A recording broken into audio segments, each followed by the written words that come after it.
안녕하세요. 인간심리 이해 강의를 맡고 있는 박인희입니다.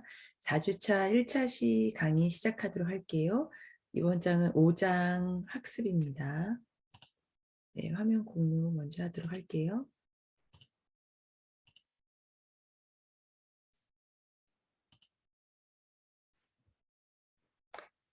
심리학에서 학습이란 어떤 교사의 이야기를 듣는다거나 아니면 어떤 기술을 익힌다거나 하는 것 이상으로 학습하는 과정, 동기, 사고 이 모든 것들을 다 포함해서 학습이라는 용어에 담았습니다. 그래서 특히 인지심리학자들에게 있어서 학습이란 경험을 통해서 그 학습을 하는 대상자인 유기체가 환경을 표현하는 법을 변화시키는 과정으로 정의합니다. 이게 무슨 말이냐면 결국에는 학습의 과정으로 인해서 행동의 변화가 일어나게 된다는 거죠.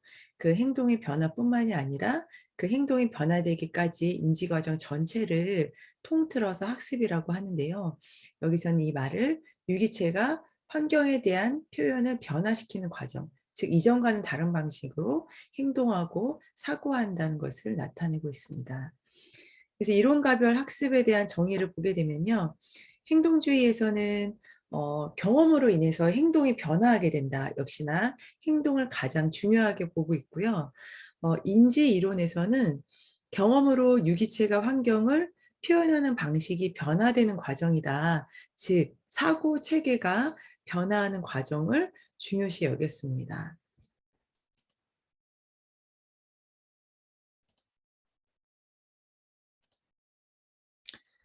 여기 이 그림에는 지금 파블로프 얼굴이 잘 나오지 않았는데 교재에 보면 얼굴이 나와 있어요.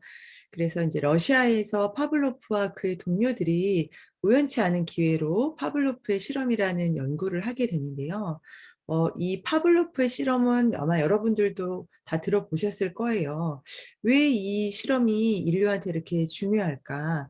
여러분들은 어떻게 생각하세요? 한번 그 의미에 대해서 알아보는 시간을 가져보도록 할게요.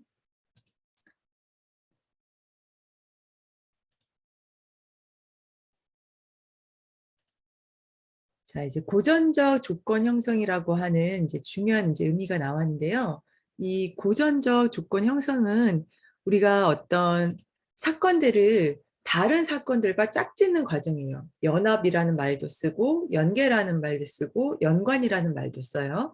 그래서 어떤 사건과 어떤 사건이 전혀 의미가 없고 관련성이 없었는데 이 관련 없는 두 가지의 사건을 연합시킴으로 인해서 어떤 독특한 반응이 일어난다라고 하는 거죠.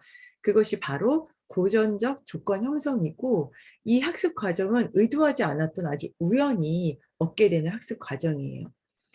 그래서 여기서 이제 중요한 용어들이 나오게 되는데요. 무조건 자극이라는 용어가 나와요.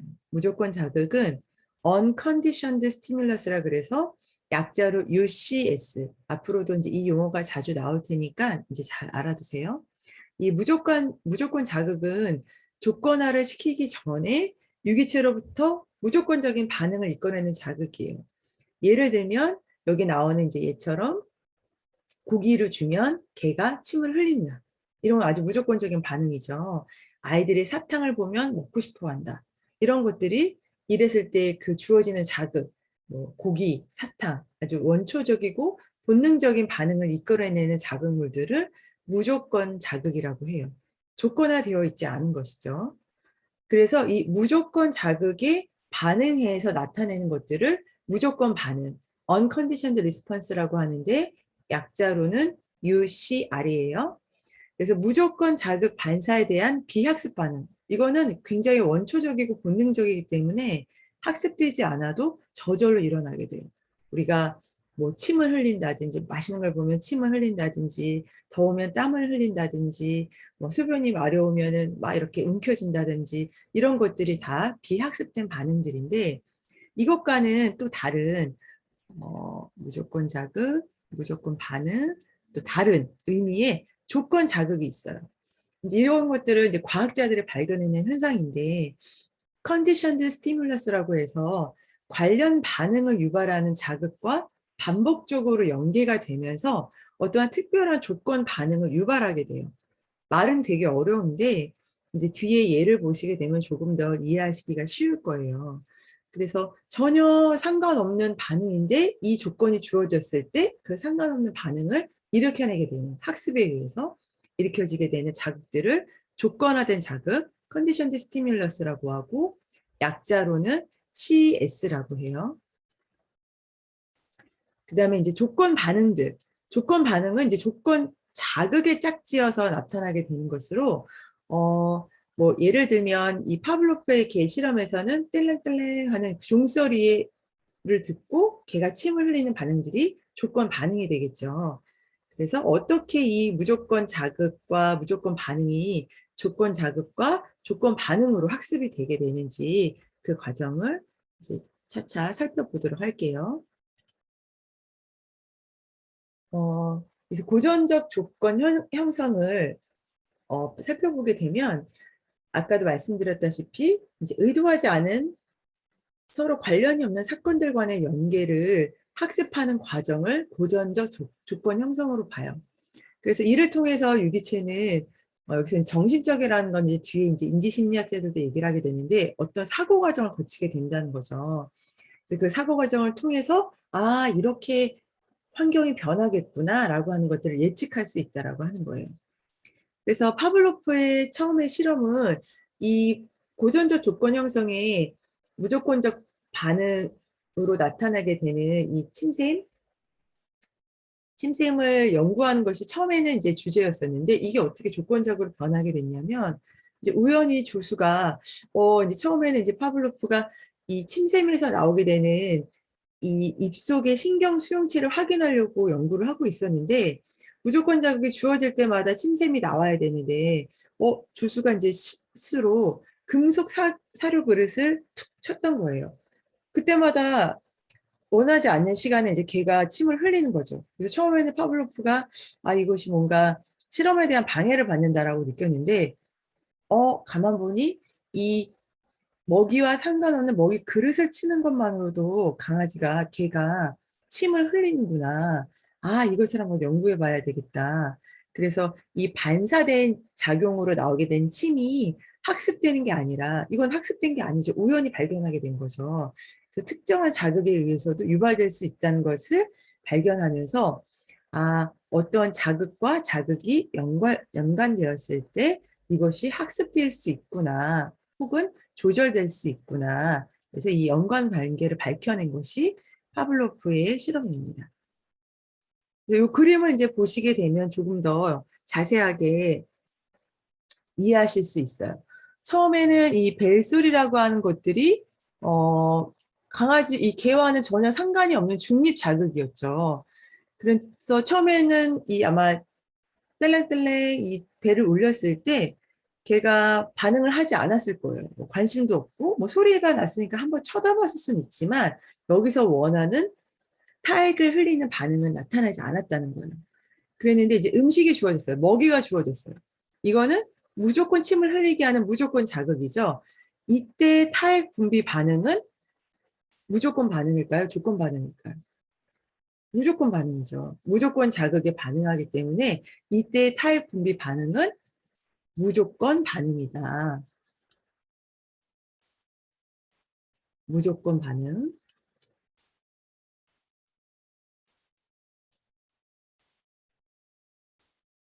그런데 이제 조건화 시키는 과정 속에서 이 종소리라고 하는 이 중립 자극과 무조건 자극인 먹이가 계속 반복적으로 연합이 돼요. 똑같이. 벨이 울리고 먹이를 주고, 벨이 울리고 먹이를 주고. 그러면서 처음에는 중립 자극이었던 이 벨소리가 나중에는 걔한테 인식이 되는 거죠. 아, 벨소리가 울리면 먹이를 주는구나. 이렇게 완전히 짝 지어져서 이 중립 자극으로 인해서 타액이 분비되는, 즉, 중립 자극이 조건 자극이 되어가면서 이때는 이제 조건 반응으로 타액 분비가 돼요. 처음에는 이 무조건 자극으로 타액 분비가 됐지만 나중에는 이 벨소리만 듣고도 조건 자극만 듣고도 타액이 분비가 되는 조건 반응이 나타나게 된다. 그래서 이 타액 분비 반응이 처음에는 무조건 반응이었다가 뒤로 갈수록 조건 반응으로 되어지는 과정을 밝혀낸 게 파블로프의 실험이에요. 그래서 여기서 이제 변화되는 것들은 타액 분비 반응도 변화가 되고 이 벨소리도 변화가 되죠. 처음에는 중립 자극이었다가 무조건 자극과 짝지어주는 과정을 통해서 나중에는 조건 자극으로 바뀌게 되죠.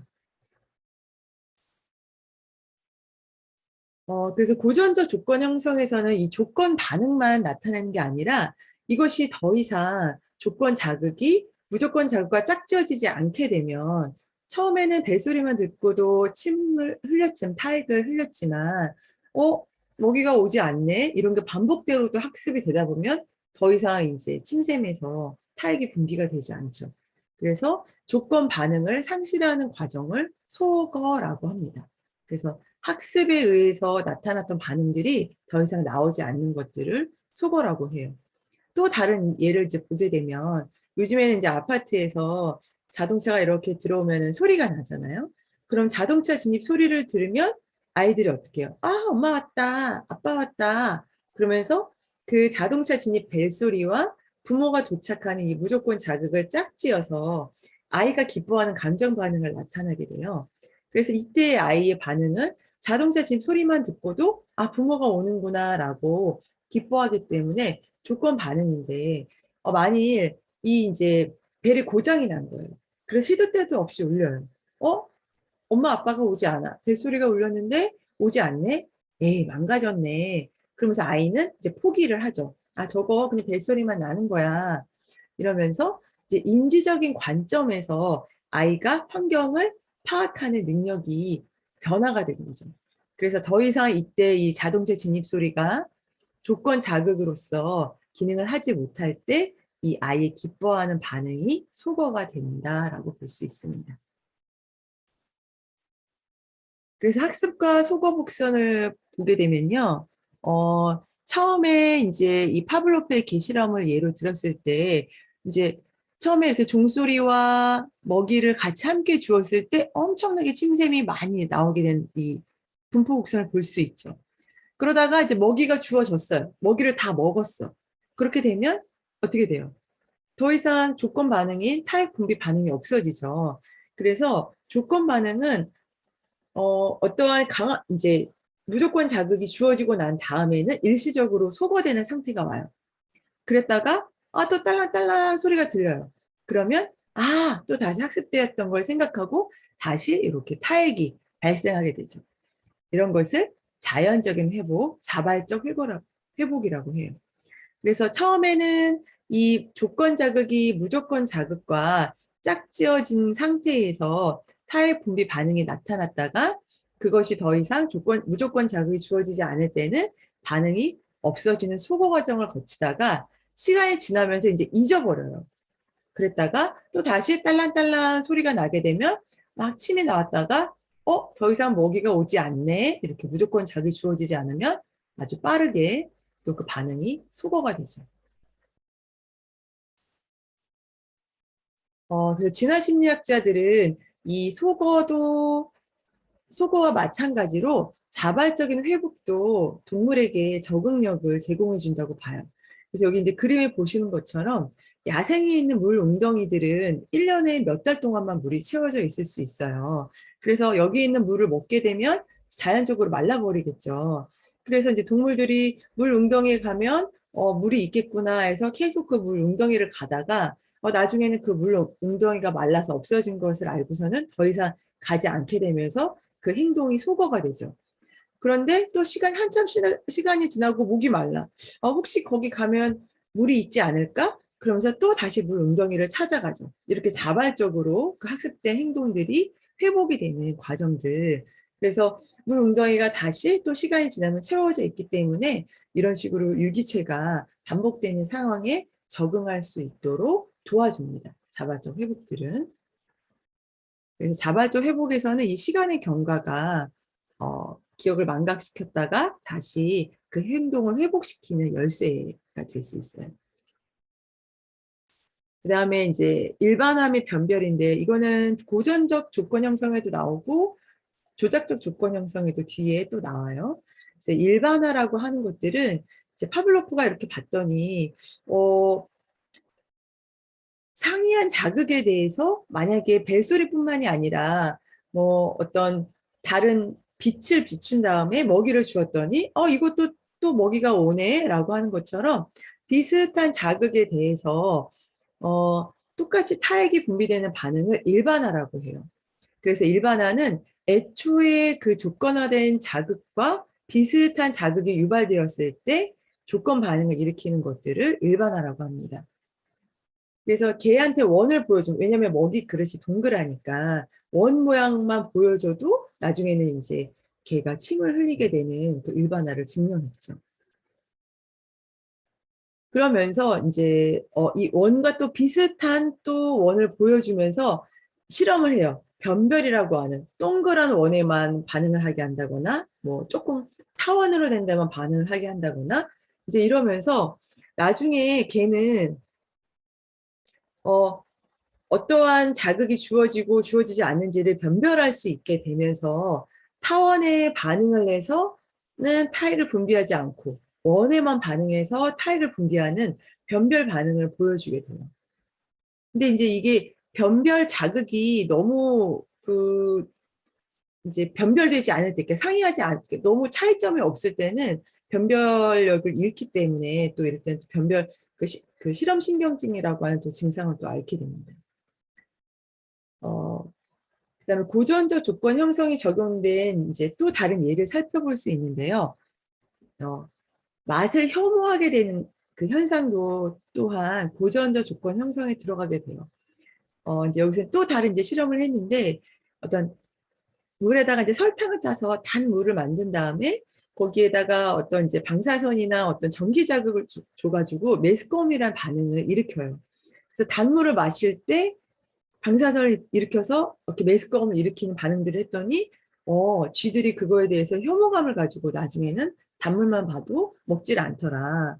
그래서 이렇게 뭔가 상한 음식에 대해서 우리가 어떤 강렬한 기억이 있게 되면 나중엔 그 음식을 먹지 않잖아요.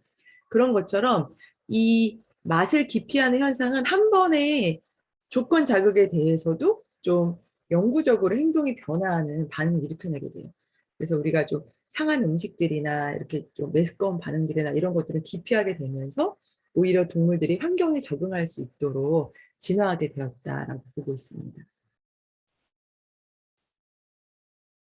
그래서 어렸을 때 뭐 오이를 먹고 뭐 체했다. 뭐 당근을 먹고 뭔가 되게 맛이 없었다. 그러면서 이제 크면서도 영원히 그걸 먹지 않는 경우들을 볼 수 있죠. 할게요. 어, 고전적 조건 형성은 약간 이제 원초적인 뭐 침을 흘린다던가 어떤 감정을 학습하게 된다던가 이런 식으로 어떤 반응을 일으켜낼 수 있는데 제가 첫 시간에도 말씀드렸던 것처럼 두려움이라고 하는 감정 반응도 학습되어질 수 있다라고 하는 것을 이 존 왓슨이랑 로잘리 레이너라는 그 심리학자가 실험을 했어요.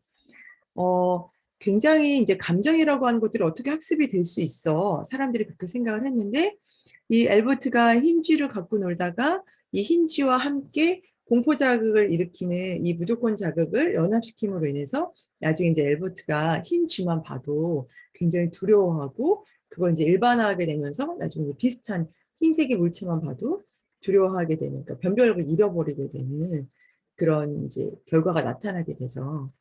그렇지만 이제 이것이 어떤 아이의 정서 상태나 이후의 사회적 관계에도 영향을 미치게 되는 그런 비윤리적인 실험이라고 굉장히 지탄받았죠.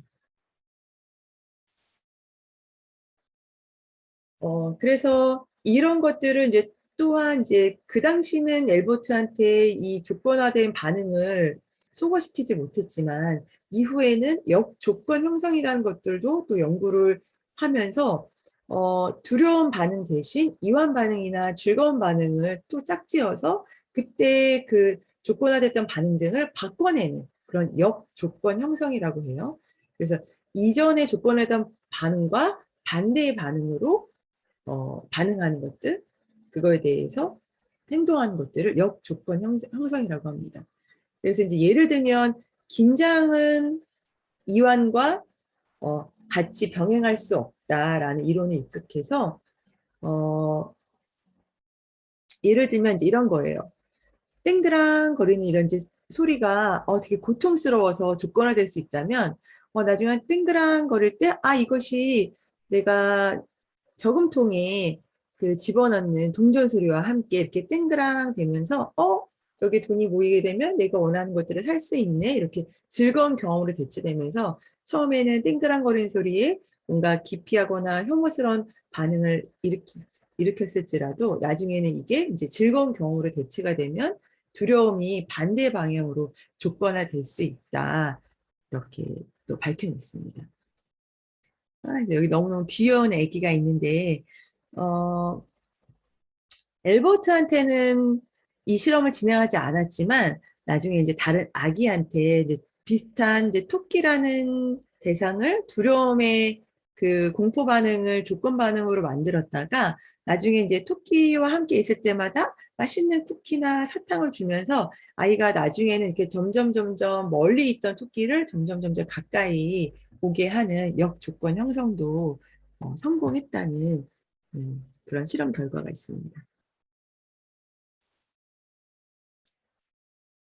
방금 했던 이제 이 역조건 형성과 비슷한 이제 원리인데요. 홍수법이나 체계적 둔감법이 있어요. 이건 이제 트라우마 치료에서 이제 많이 쓰이게 되는 것들인데, 어떠한 특별한 경험으로 인해서 두려워했던 그런 자극물에 대해서 홍수법은 이제 일시에 그 두려움이 사라질 때까지 그 자극에 계속 노출시키는 거예요.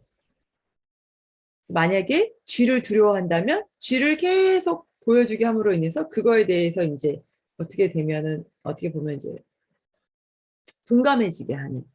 그런데 이것이 물론 통하는 사람들도 있겠지만 굉장히 쥐를 공포스러워하는 사람이 그 공포 반응이 없어지지 않는데 계속적으로 쥐와 홀로 방에 남겨진다라고 하는 것은 굉장히 공포스러운 방식이기 때문에 이제 치료사마다 굉장히 다를 수 있다. 그래서 홍수법은 너무 좀 과격하다. 그것에 따르는 어떤 음, 그 후속 그 부작용이 너무 심하다 해서 체계적 둔감법이라고 하는 그 치료 기법을 또 개발해냅니다. 체계적 둔감법은 지금 트라우마 치료에서 굉장히 많이 쓰여지고 있는 치료이고요. 사람이 느긋할 때 동시에 불안할 수 없다는 원리에 입각해서 만들어낸 치료법이에요. 그래서 이제 만약에 이제 불안해하는 뭐 공황 장애를 겪고 있는 사람이 있다. 그러면 이 사람한테 체계적 둔감법을 실시해서 공황 장애를 치료한다. 그러면 이 내담자와 만나서 맨 처음에 불안 위계 목록을 작성합니다. 어떤 것이 이 사람한테 불안을 일으키는지, 뭐 예를 들면 사람이 많은 장소인지, 아니면 뭐 대중교통을 탔을 때라든지 이런 식으로 불안 위계 목록을 작성을 하고 그 다음에 이 사람이 이완을 할 수 있는 여러 가지 방법들을 알려줘요. 뭐 호흡 훈련을 한다던가 점진적 근육 이완을 한다던가 이 사람이 좋아하는 자원을 떠올린다던가 이런 식으로 이완할 수 있는 방법들을 알려주면서 자기 신체에 대한 통제감을 알 수 있게 하고 그 다음에 이제 체계적 둔감화를 시키는데 이 불안 위계 목록에 있는 가장 낮은 것 예를 들면 뭐 굉장히 이제 물을 두려워하는 사람이 있다 했을 때 내가 마시는 물은 괜찮다. 그러면 마시는 물부터 떠올리면서 이완 훈련을 하는 거죠.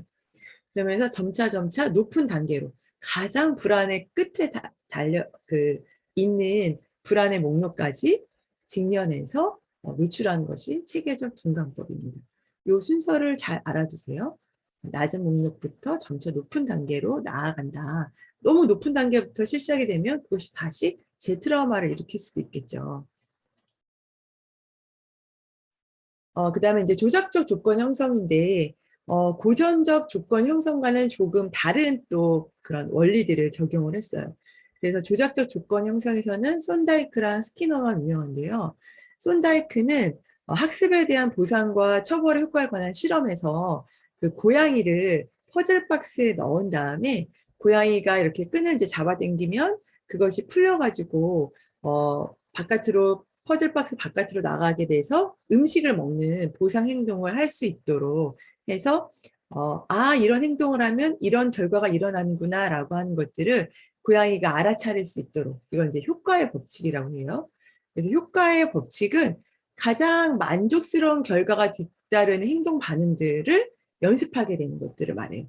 그래서 이렇게 시행착오를 거쳐서 연습을 했을 때 내가 원하는 결과에 다다를 수 있다라고 하는 것들이 손다이크의 효과의 법칙입니다. 그 다음에 이제 스키너 조작적 조건 형성의 어떤 대표적인 이론가인데요. 스키너가 이제 처음에 고안했던, 이제 이거는 실행되진 않았지만, 비둘기 프로젝트라는 것을 고안했어요. 그래서 제2차 이제 세계대전 중에 비둘기들이 이 스크린에 투사된 목표물들을 이렇게 막 쪼음으로 인해서, 그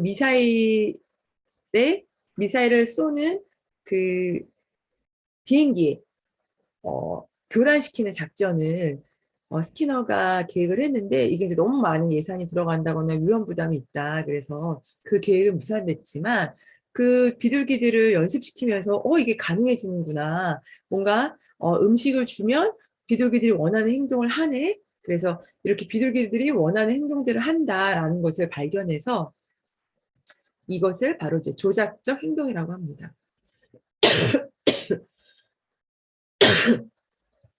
죄송해요. 그래서 조작적 조건 형성에서 유기체의 그 어떤 그 행동을 했을 때 어떤 결과가 벌어지기 때문에 나타나게 된다.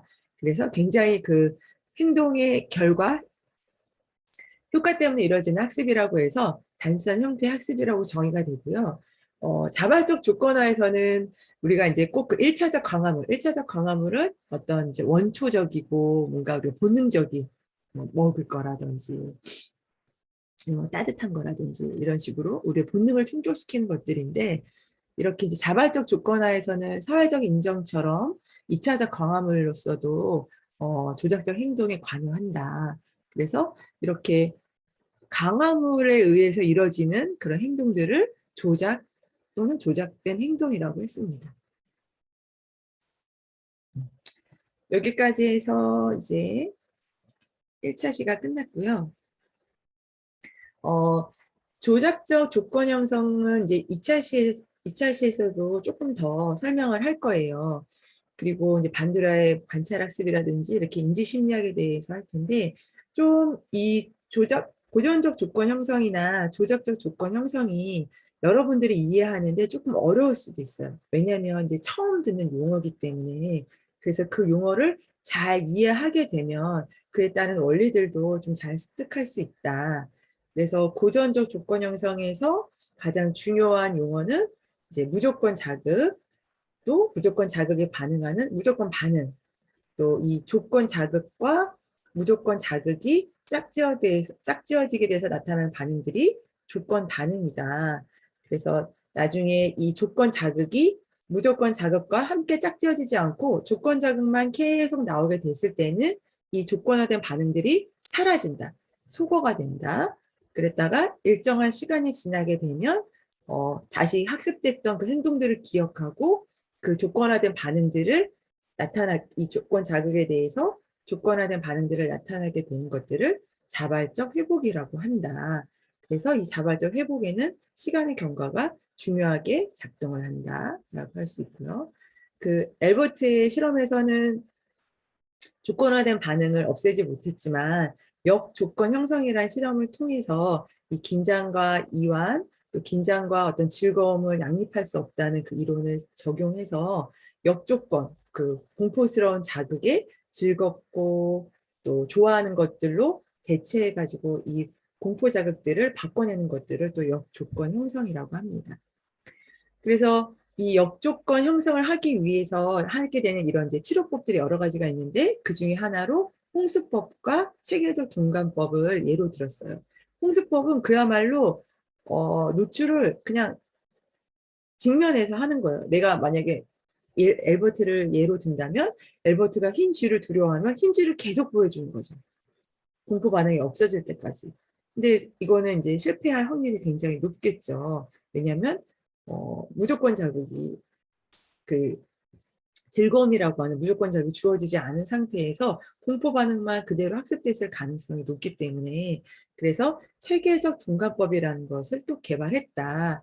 그래서 체계적 둔감법은 긴장과 이완을 양립할 수 없다는 이론에 따라서 긴장되거나 불안을 유발하는 자극에 이완되는 훈련들을 함께 함으로 인해서 점차로 낮은 목록부터 높은 목록까지 나아가면서 나중에는 이제 불안했던 이제 목록을 점차 이제 불안 지수가 0에 갈 때까지 하는 것들이 체계적 둔감법입니다. 여기까지 해서 4주차 1차시 강의 마치도록 할게요. 네, 다음 2차시 강의에서 또 뵙겠습니다. 수고하셨습니다.